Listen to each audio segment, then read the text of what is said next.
나라도 땅도 없는 이스라엘에게 가나안은 그 당대 자신들뿐만 아니라 후손을 위한 유일한 희망이었습니다. 이스라엘에게 가나안이라고 하는 이 미지의 세계, 혹은 앞으로 이제 하나님께서 약속한 이 쟁취할 가나안이라고 하는 곳, 이 가나안이라고 하는 곳은 하나님께서 약속하신 땅이기도 하고 또 하나님께 주시겠다라고 하는 그런 약속이 있기 때문이기도 하지만, 그러나 단 한 번도 듣도 보도 보지 못한 그런 풍요로움이 가득한 곳이 이 가나안이었습니다. 그래서 성경은 가나안을 젖과 꿀이 흐르는 땅이라고 비유했습니다. 그만큼 사람이 살기는 최적의 아주 풍요로운 그런 곳이기 때문에 이와 같은 비유로 말씀을 하셨습니다. 만일 가나안을 향한 하나님의 약속이 이루어지기만 한다면 이스라엘은 지난 어느 날보다, 지난 어떤 역사보다 가장 행복하고 가장 부유한 나라, 가장 부유한 민족이 될 수 있을 것입니다. 그런데 이것이 망상이나 혹은 이상에 불과한 것인가? 아니라는 거죠. 현실로 점점 다가오고 있다라고 하는 것들을 이스라엘은 느끼고 있었습니다. 요단강을 건넜습니다. 그리고 첫 발을 내딛는 곳이 가나안입니다. 그리고 그들이 하루 첫날 밤을 지내는 곳이 이 길갈이라고 하는 곳이었습니다. 이 모두가 다 가나안 땅이에요. 이제 오늘이 지나고 나면 또 내일이 되어지면 어떤 날이 우리에게 다가올까? 내일이면 어떻게 이 가나안 땅을 한 발 한 발 내디딜 수 있을까? 그런 기대와 희망과 소망이 이 이스라엘 사람들에게 가득 채워졌습니다. 오늘 가나안 여리고, 지금 제가 정신이 없네요.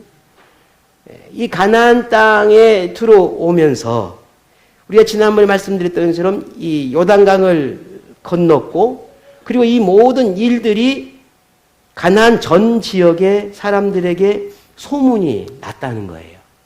야, 얼마 전에 이스라엘 사람들이 요단강을 희한하게 건넜다. 어떻게 그런 이상한 일들이 있을 수 있냐? 그들이 말하는 정말 하나님 때문이냐? 그들이 그렇게 섬기는 하나님 때문이냐?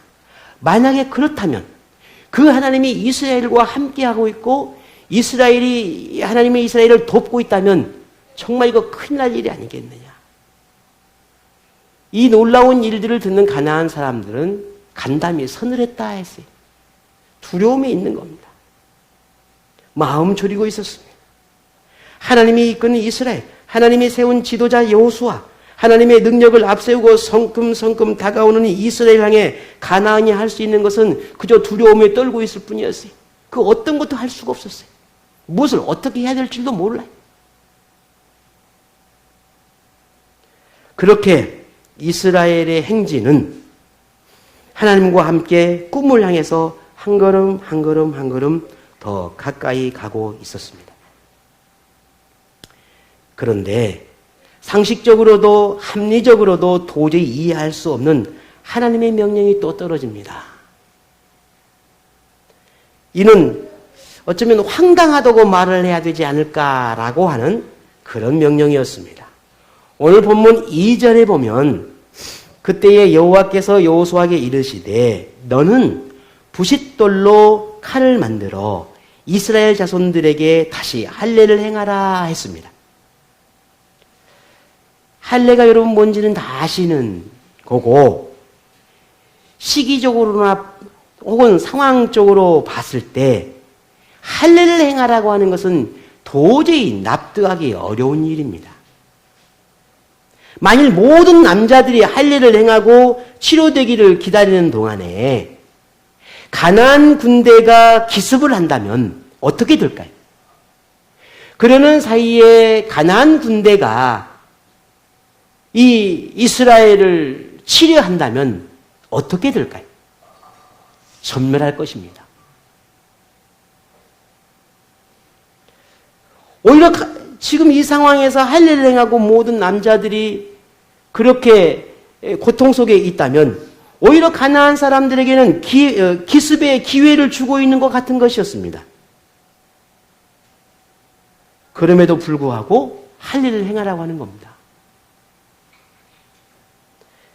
오히려 지금은 할례를 행할 것이 아니라 군사를 또 모집하고 군사력을 더 강화해서 앞으로 혹시라도 있을 이 전쟁을 대비하는 게 그게 맞는 거예요. 그렇지 않겠습니까? 분명 요단강을 건너왔으니 가나안 사람들이 가만히 우리가 지금 이 성경에 보는 것처럼 구경만 하고 아무 생각 없이 가만히 있었겠는가? 아니, 뭔가 대비를 해야 될 것이고 지금 이 상황을 어떻게 해야 될지 장로들이 모여서 뭔가를 이야기할 것이고 뭔가 수많은 움직임들이 가나안 안에 있을 거란 말입니다. 근데 이러한데 모든 남자들에게 다 할례를 행하라 하니 이것이 이해되는 것이 쉽겠냐는 거예요. 그러면 하나님은 이러한 마음 졸이는 상황을 알지 못해서 할례를 명령했을까요? 하나님이 할례를 명한 데는 매우 중요한 이유와 의미가 있었습니다. 이스라엘에게 할례라고 하는 것은 단순히 그냥 남자의 이 표피를 제거하는 그런 어떤 의술적인 행위에 지나지 않는 게 아니에요. 아주 중요한 의미가 있습니다. 이 할례라고 하는 것은 하나님이 이스라엘의 유일한 하나님이 되고 이스라엘은 하나님의 백성이 되었다라고 하는 이 언약의 증표로 할례를 행하는 것이었습니다. 그래서 성경에 보게 되면 이방인들은 할례를 행하지 않았다. 하지만 이스라엘은 할례를 행했다라는 표현들이 곳곳에 나오는 걸 보게 돼요. 왜냐하면 이 할례는 하나님과 언약의 백성 되었음을 보여주는 몸에 새기는 증표였거든요. 그런데 지난 광야를 40년 동안 지나오면서 광야 생활을 해야 되기 때문에 할례를 행할 수가 없었어요. 그런데 이제 하나님은 다시 이스라엘 2세대에게 할례를 행하라고 명령하고 있는 겁니다. 그리고 할례를 행함을 통해서 하나님과 이스라엘의 관계를, 언약의 관계를 재확립하고 다시 확인시켜주는 그런 절차를, 그런 예식을 행하려 하고 있는 겁니다.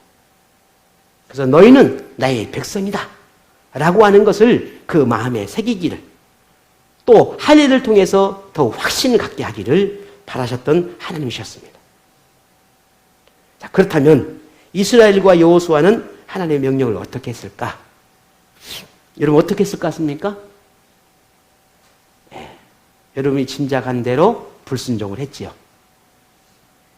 그랬나요?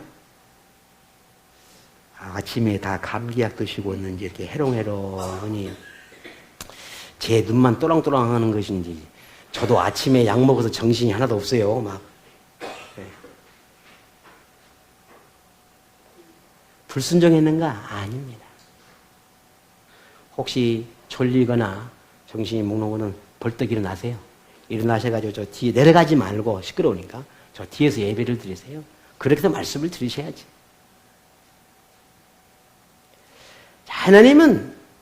하나님의 이 명령에 이스라엘은 어떻게 했을까? 자, 여러분이라면 이 명령을 들었을 때 어떻게 하시겠습니까?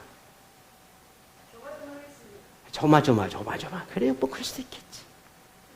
만일 광야에서의 이스라엘이라면 분명 불평하고 원망하고 불순종의 태도를 보였을 겁니다. 하나님은 그런 그들에게 어떻게 했는지 우리는 기억해야 합니다. 본문 6절을 함께 읽어보겠습니다. 이스라엘 자손들이 여호와의 음성을 청종하지 아니하므로 여호와께서 그들에게 대화하여 명세하사 그들의 조상들에게 맹세하여 우리에게 주리라고 하신 땅, 곧 젖과 꿀이 흐르는 땅을 그들이 보지 못하게 하리라 하시매 애굽에서 나온 족속 곧 군사들이 다 멸절하기까지 40년 동안을 광야에서 헤매었더니. 아멘.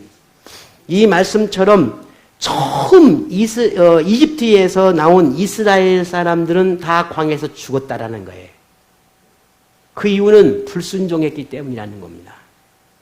하나님의 말씀을 들어도 깨닫지 않고 깨달은 말씀이 있음에도 불구하고 순종하지 않았던 그들을 광야에 다 매장시키셨습니다. 그리고 지난 말씀드렸지만 오늘 본문에는 그 다음 세대 하나님의 광야에서 보여주었던 이 이스라엘의 불순종의 태도를 보며 너무너무 마음 아파했고 그들에게 약속한 땅을 주지 못한 것에 대해서 괴로워하셨던 분이 하나님이셨어요. 아무리 그들에게 가나안 땅을 주고 싶었지만 불순종한 그들에게는 줄 수가 없었어요. 입만 열면 불평하고 입만 열면 핑계를 대고 입만 열면 수없이 하나님의 뜻에 어긋나는 그들에게는 가나안 땅을 줄 수가 없었어요. 그래서 광야에서 40년 동안 그들이 깨닫기를 바라시기를 또 기다리고 때로는 수많은 메시지와 수많은 기적과 이적을 보여주면서 깨닫기를 바라고 돌아오기를 바라며 기다렸지만 결국 그들은 돌이키지 않았어요. 끝까지 불순종으로 일관했던 그들이었습니다. 아무리 말을 해도 아무리 메시지를 줘도 그들은 귀를 닫았어요. 결국 그들은 사막에서 멸망하고 맙니다. 그게 하나님의 실수이고 하나님의 잘못일까요? 아니었어요. 돌아오지 않는 그들의 책임. 아무리 불러도 아무리 외쳐도 대답 없는 그들의 책임이 광야의 결과였어요. 그 모습을 보고 하나님이 너무 마음이 아프신 거예요. 그래서 이 세대만큼은 그 다음 세대만큼은 결코 그들의 조상의 모습을 그들의 실수와 허물을 담지 않기를 그들의 모습을 답습하지 않기를 너무너무 바라고 원하셨던 겁니다. 자, 그러면 어땠을까? 하나님의 바람대로 오늘 이 세대는 순종했을까라는 거예요. 본문 볼까요? 7절입니다. 우리 같이 한번 읽어보겠습니다. 그들의 대를 잇게 하신 이 자손에게 여호수아가 할례를 행하였으니 길에서는 그들에게 할례를 행하지 못하였으므로 할례하는 자가 되었음이었더라. 자손에게 여호수아가 할례를 행했다 했습니다. 지금 여호수아가 이스라엘 모든 남자들에게 할례를 행했다는 거예요. 하나님의 바람대로 이스라엘 모든 남자들이 할례를 받았습니다. 하나님은 순종하는 이스라엘을 보시며 얼마나 마음이 흡족했는지 모릅니다. 너희 조상과 같지 않으니 너무너무 기쁘다. 내가 너희들에게 가나안 땅을 주겠다고 약속했는데 너희 조상들은 얻지 못했지만 내가 너희에게는 반드시 이 가나안을 주겠다라고 하는 약속을 합니다. 오늘 본문 9절을 볼까요? 이렇게 말씀합니다. 우리 같이 여호와께서 여호수아에게 이르시되 내가 오늘 애굽의 수치를 너희에게서 떠나게 하였다 하셨으므로 그곳 이름을 오늘까지 길갈이라 하느니라. 아멘. 왜 오늘 이렇게 혀가 꼬이는지. 오늘 애굽의 수치를 너희에게서 떠나가게 하였다. 너희 조상들이 불순종하며 하나님께 수치를 보였던 그 모든 것들이 너희 순종과 충성하는 그 모습으로 다 씻어내버리고 다 잊게 하였다라고 하는 흡족해 하시는 하나님의 말씀이에요. 자신의 상황보다 하나님의 말씀을 더 중요하게 여겼던 이스라엘, 하나님의 명령에 순종하는 것을 자신의 목숨보다 더 귀하게 여겼던 이스라엘, 하나님은 그들의 순종에 기뻐하셨고 조상들의 불순종과 악함을 모두 씻어내고 잊게 할 만큼 그 순종이 착하고 충성스러웠다라고 하는 것을 칭찬하고 있는 겁니다. 이스라엘의 순종이 여기서 끝났는가? 아니에요. 더 놀라운 사실을 또 한 번 발견하게 됩니다. 할례를 행했을 뿐만 아니라 그들이 믿음의 행위가 또 한 번 드러나게 되는데 막 요단강을 건넜을 때가 첫 번째 달 1월 11일에 했어요. 10. 그리고 사흘 후에는 1월 14일 날 이들은 유월절이라고 하는 절기를 지키게 됩니다. 오늘 10절에 보게 되면 또 이스라엘 자손들이 길갈에 진쳤고 그달 14일 저녁에는 여리고 평지에서 유월절을 지켰다라고 했습니다. 자, 조금 전에 할례라고 하는 것이 이스라엘에게는 어떤 의미인지를 우리가 중요하다는 걸 발견했듯이 이 유월절도 마찬가지입니다. 이스라엘에게는 이 유월절이라는 것이 너무너무 중요한 이유는 과거에 40년 전으로 더 거슬러 올라가게 되면 이스라엘이 이집트에서 나오게 되기 전 마지막 날 밤 10번째 재앙을 내릴 때에 그날 밤에 어린 양을 잡아서 피를 문설주 방에다가 발랐을 때에 그 집에는 죽음의 재앙이 임하지 않았다라고 하는 것을 여러분 성경을 통해서 알게 되었을 것입니다. 그날 그 잡았던 그 양을 그날 밤에 먹고 그 다음날 아침에 나오게 되는데 이때 이스라엘이 애굽에서 나온 구원의 날, 해방의 날, 자유의 날을 기념해서 지켰던 날이 유월절이 있습니다. 그러니 오늘 이 가나안에 들어와서 첫 번째 유월절을 지켰다라고 하는 것은 하나님께서 우리에게 구원을 주신, 자유를 주신 그날을 기억하고 하나님께 다시 하나님을 경외하는 그런 민족이 되겠다라고 하는 또 하나의 이스라엘의 약속인 것입니다. 그런 이스라엘에게 하나님이 그냥 내버려 주실까요? 아니에요. 절대 그렇지 않습니다.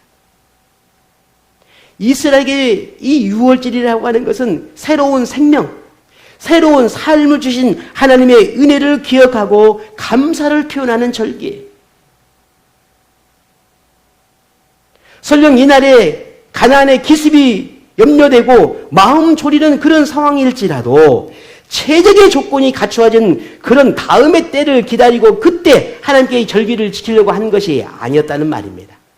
지금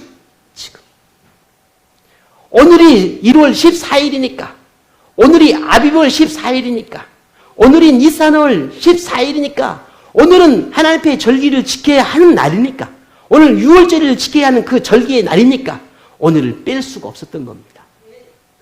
그래서 그날을 그 어떤 상황 속에서도 하나님을 예배하고자 그 절기를 지키고자 했던 겁니다. 이렇게 이스라엘은 6월절을 자기의 생명보다 더 소중하게 여겼습니다. 자, 이쯤 되면 우리가 궁금해지는 것이 있습니다. 할례를 행하는 것도 6월절을 지키는 것도 그 의미를 생각해 보면 매우 중요하다라고 하는 것을 우리가 충분히 이해할 수 있잖아요. 아, 그렇게 중요했구나. 그래서 그렇게 할례를 행하고 6월절도 지켰구나. 아, 이스라엘에게는 그렇게 큰 의미가 있었구나. 라고 우리는 이해가 됩니다. 그런데 지금의 이 상황을 생각해 보자는 겁니다. 지금 가나안 땅에 있는 이 이스라엘의 주변의 상황을 가만히 생각해 보면 지금은 평화롭고 안락하고 좋은 상황이 아니라 전시 상황이라는 걸 우리는 알아야 합니다. 전쟁의 위험 속에 있는 겁니다. 가나안에 기습할 수 있는 그런 상황일 수도 있는 겁니다. 그런데도 불구하고 그 절기를 지키고 할례를 행했다라고 하는 것. 이런 상황에서까지도 그렇게 지켜야 하고 그렇게 행해야 했는가 하는 거예요. 그럼에도 불구하고 그런 상황임에도 불구하고 하나님은 그렇게 이스라엘에게 그걸 요구할 수 있는 것이 그게 합리적이고 그게 상식적인가라는 거예요. 여러분 어떻습니까? 그렇게 고집스럽게 그렇게까지 해야 했을까요? 그렇게 고집스럽게 주의를 지키고 그렇게 고집스럽게 예배하는 삶을 살고자 했을까라는 거예요. 굳이 그래야만 했을까? 다음도 있을 건데 오늘 하면 내일 하면 되는 거고 이번 주가 아니면 다음 주에 하면 되는 거고 이달에 하면 다음 달에 하면 되는 거지 올해 못하면 내년에 하면 되는 것이지 굳이 그런 상황에 왜 그렇게 꼭 그리 해야만 했을까?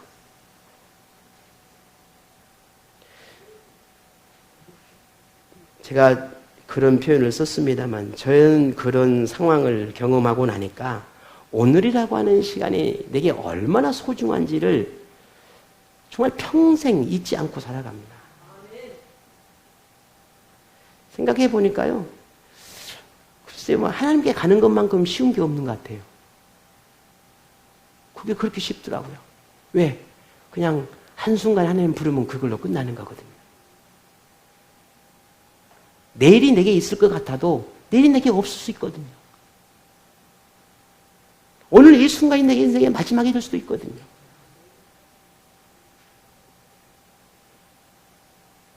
그리 생각해 보면 오늘이 얼마나 내게 귀한지 몰라요. 지금이 내게 얼마나 소중한지 몰라요. 한 번이라도 하나님을 외치고 부르실 수 있는, 한 번 더 기도할 수 있고 또 한 번 더 하나님 앞에 나갈 수 있는, 내가 한 번 더 점검할 수 있고 내 인생을 다시 되돌아볼 수 있고 내가 앞으로 삶을 살아가는 인생의 방향을 한 번 더 생각해 볼 수 있는 오늘이라는 이 기회를 주신 게 내게 얼마나 귀하고 소중한지 몰라요. 여러분 그런 저를 보면서 그렇게 새로운 생명으로서 삶을 살아가면서 여러분 도전이 되고 뭔가 마음의 깨달음이 되고 뭔가 하나님을 향한 그 믿음의 삶을 살고 싶어하는 그런 욕구와 열망이 일어나지 않습니까? 저만 그런 게 아니잖아요. 우리 모두가 그럴 수 있는 거잖아요. 그런 목사를 앞에 두고도 어떻게 우리는 똑같은 예전이나 1년 전이나 한 달 전이나 하루 전이나 똑같을 수 있을까? 저는 참 궁금해요. 이렇게 증인이 앞에 있잖아요.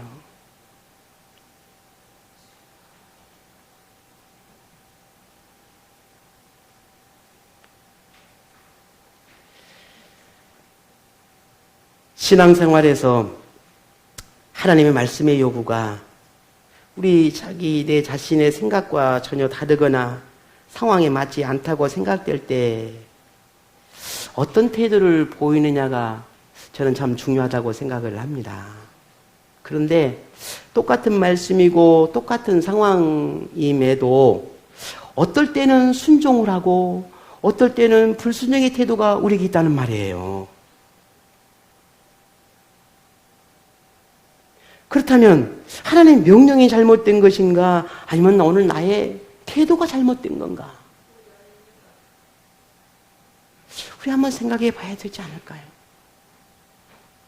저 말씀을 대할 때마다 좀 부쩍이나 더 참 어렵고 힘든 그런 말씀들이 계속해서 저에게 부딪힙니다. 어찌 여러분이라고 그러지 않겠습니까? 저나 여러분이랑 똑같은데. 그러지 않을까요? 항상 똑같은 말씀으로 똑같이 교훈하지만 정작 우리는 상황과 환경이나 이해되는 것과 이해되지 않는 것이나 할 수 있는 것이나 할 수 없는 것 뭐 등등등등 여러 가지 많은 것들에서 우리 자신의 생각이나 판단이나 결정이 하나님 말씀보다 내가 더 그 권위보다 하나님 권위보다 내가 더 앞설 때가 있다는 말이에요. 여전히 지난주에도 그랬고 저지난주도 그랬고 하나님 우리에게 비슷한 말씀을 계속해서 주고 있습니다.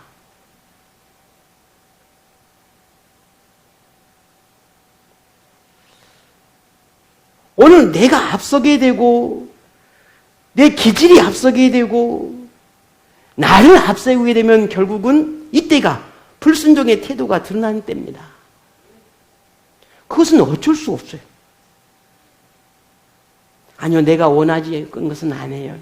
내가 그걸 원하는 건 아니었으나 그렇죠. 어쩔 수 없기 때문에 불순종하는 겁니다. 왜? 저도 그랬거든요. 지금도 그러고 있고요. 이거 언제쯤이나 저도 이걸 고쳐질지 저도 장담할 수가 없어요. 언제쯤이나 내가 뒤집어 엎어져서 새로운 사람을 온전한 삶을 살아갈 수 있을까? 저 역시도 잘 모르겠어요. 왜 그럴까? 아무리 수없이 많은 고민을 하고 수없이 많은 생각을 해봐도 여전히 저는 제 모습이 그대로 있는 모습을 보게 돼요. 여러분은 어떻습니까? 이런 모습 때문에 에집트에서 나오는 1세대는 광야에서 다 멸망하고 말았어요. 이것 때문에. 우린 이걸 잊지 않아야 합니다.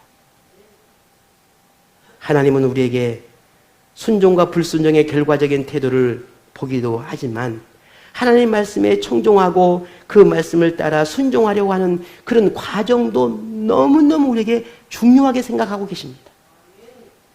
할례를 받았던 이스라엘이 순종으로 결단하고 유월절까지 지키고자 했던 것이 하나님의 명령이 자신의 생각과 같았거나 혹은 원하는 것이었기 때문이 아니었다는 걸 우리는 알아야 합니다. 그들도 상황을 알고 때를 알고 판단할 수 있었습니다. 그럼에도 불구하고 순종했던 것은 명령하신 하나님의 능력을 알고 보았고 경험했기 때문입니다. 하나님의 능력이 상황을 뛰어넘고 어떤 환경이든 하나님 앞에서는 아무것도 아니라는 것을 그들이 알았기 때문이었습니다.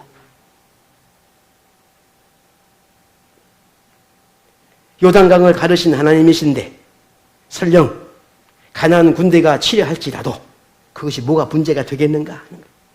이전에도 자신의 생각이나 상식이 납득되지 않았음에도 하나님을 따를 때 어떤 일이 일어났는지 조금 4일 전에 이미 보았어요. 그 하나님이 또다시 납득되지 않는 상황에서 마음 졸이는 상황에서 명령하고 있지만 지난 날처럼 또 하나님께서 뭔가를 나를 위해서 우리를 위해서 뭔가를 하실 수 있는 분이라는 걸 이스라엘은 믿었던 겁니다. 이것이 이스라엘이 순종할 수 있었던 이유였습니다. 하나님은 나를 위해 뭔가 하실 것이다. 내가 오늘 이 순간에 하나님이 이해되지 않는 말씀이지만 그 말씀을 따른다면 그 말씀대로 내가 순종해 보려고 노력하고 결심한다면 분명 내 이후의 삶은 하나님께서 뭔가 나를 위해 행하실 것이다. 왜? 지난 모든 나의 믿음의 삶을 지난 모든 삶을 또 하나님께서 그렇게 해왔던 걸 나는 보았고 나는 알고 있고 나는 깨닫고 있고 내가 아니더라도 주변에 많은 믿음의 증거들을 내가 알고 있기 때문에 그 하나님이 오늘 나를 위해서 일하실 것이다 라고 하는 그 믿음이 결국은 오늘 나를 순종의 삶으로 나가게 되는 겁니다. 여러분에게 순종은 어떤 의미입니까? 여러분에게 신앙생활을 한다는 게 도대체 어떤 의미입니까? 여러분에게 저 같은 목사를 만난 거에 대해서 여러분은 어떻게 생각이 되어집니까? 오늘 여러분이 이 생명나무 공동체 안에 믿음의 한 가족이 되었다라고 하는 사실에 대해서 여러분 무엇을 생각합니까? 수많은 교회가 있고 수많은 믿음의 사람들이 있고 여러분의 주변에 많은 믿음의 사람들이 자신의 교회와 자신의 신앙과 혹은 그 어떤 좋고 아름답고 행복한 많은 것들을 이야기하고 나눌 것입니다. 그런 많은 걸 들을 때마다 혹은 그렇지 못하다고 느껴지는 오늘 여러분이 앉아있는 이곳에 이 목사에게 혹은 이 지체들 그렇게 생각되고 비교되고 비유되어질 때 여러분은 어떤 생각이 들어집니까?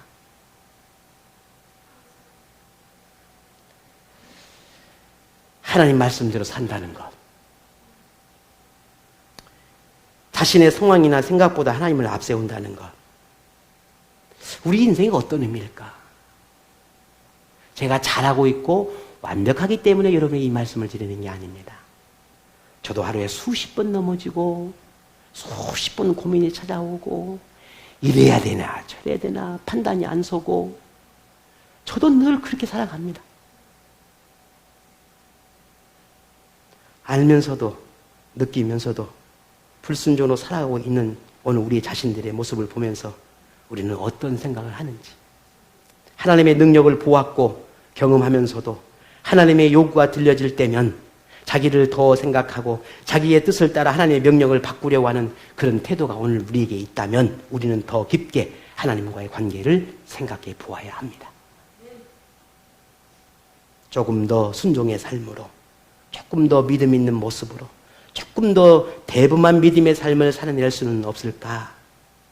상황과 환경을 이겨내고 더 단단해진 그리스도인으로 사는 희망을 가질 수는 없는 걸까? 포기하고 좌절하고 도망치기보다 조금 더 적극적이고 한 발이라도 내딛는 그런 용기 있는 그리스도인이 될 수는 없는 걸까?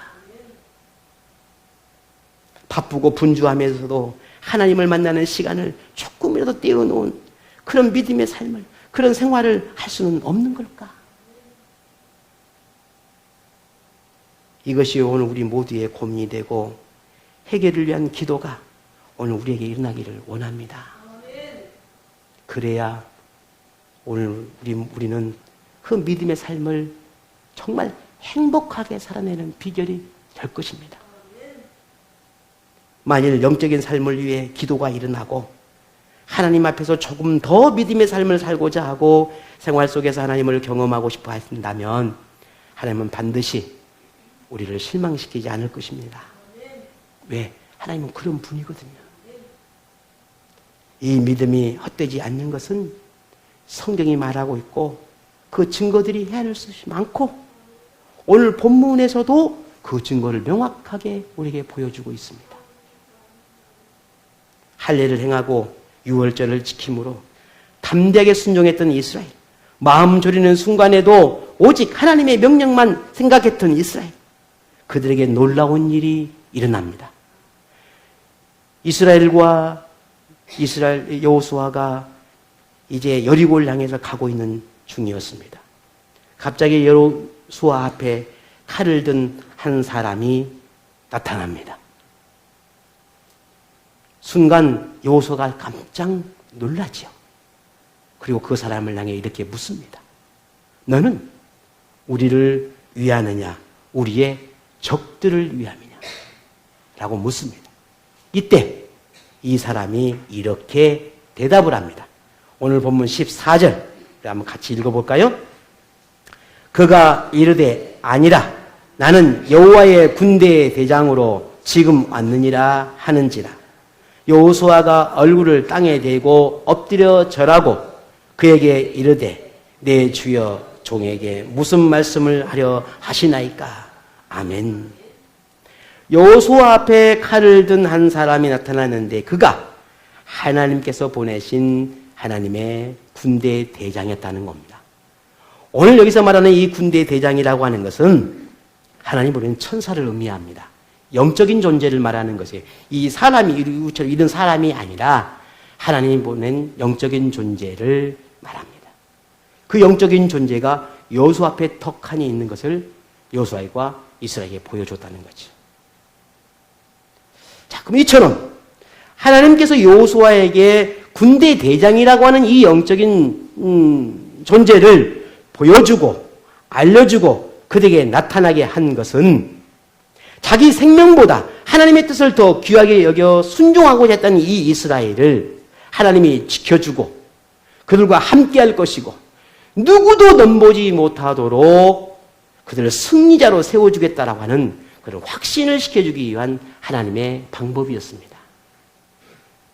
앞으로 이제 가나안을 정복해 갈 때에 반드시 전쟁은 불가피한데 그 전쟁에서 이길 수 있는 비결은 그 어떤 인간의 지략보다 하나님의 능력이 필요했던 겁니다. 이 하나님이 그들과 이스라엘과 함께함으로 이스라엘의 보호자가 되어주고 전쟁에서 승리하게 하겠다라고 하는 것을 약속하는 그런 의미가 오늘 이 군대 장관을 그에게 나타나게 하심이었습니다. 이것을 통해 우리는 또다시 교훈을 얻게 됩니다. 환경과 상황을 지배하는 분이 누구라고요? 하나님이라는 겁니다.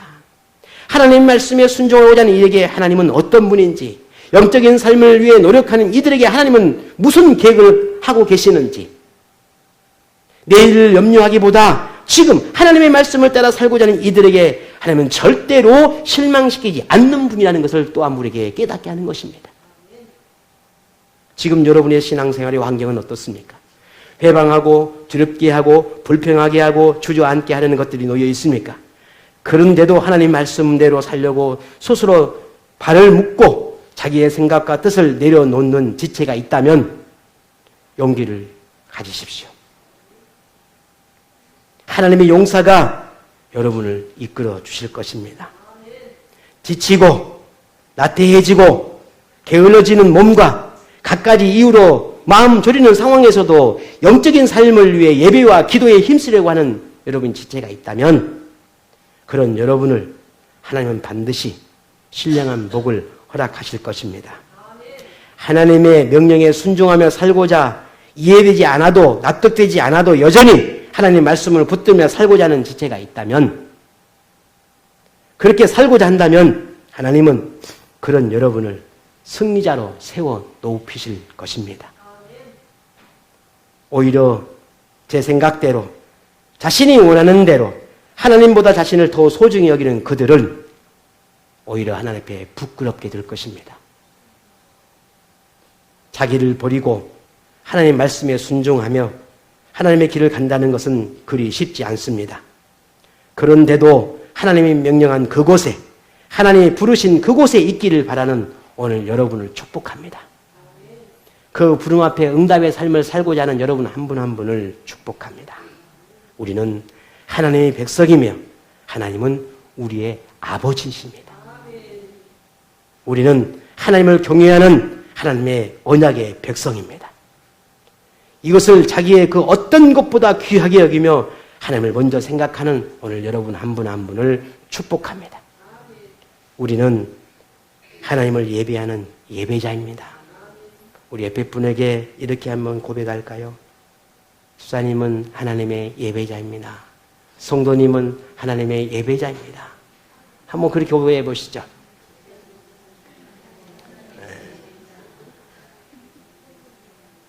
나는, 따라하시죠. 나는 하나님의 예배자입니다. 이걸 절대 잊지 않기를 바랍니다. 하나님의 명령을 따라 살고자 하는, 그래서 연약하고 부족한 걸 너무 잘 알기 때문에 기도하지 않으면 안 돼서 또 기도하고 또 예배하고 또 기도하고 예배하고자 하는 여러분 모두에게 하나님의 위로와 격려와 용기를 주고자 군대 대장이 되어 여러분 길을 앞서가시는 그 하나님의 놀라운 은혜가 여러분 모두에게 함께하기를 축복합니다. 오늘 이 한 주간도 그렇게 하나님이 여러분보다 앞서 가실 것입니다. 여러분 마음속에 하나님을 향한 기도와 예배의 마음을 품고 안 된다, 못한다 하기보다는 해보자, 하자, 하나님 앞에 기도하자, 하나님 앞에 예배하자, 말씀을 따라 살아가 보자. 그렇게 여러분 마음에 다짐해보는 그런 한 주간 삶이 여러분 모두 임하기를 주의 이름으로 축복합니다.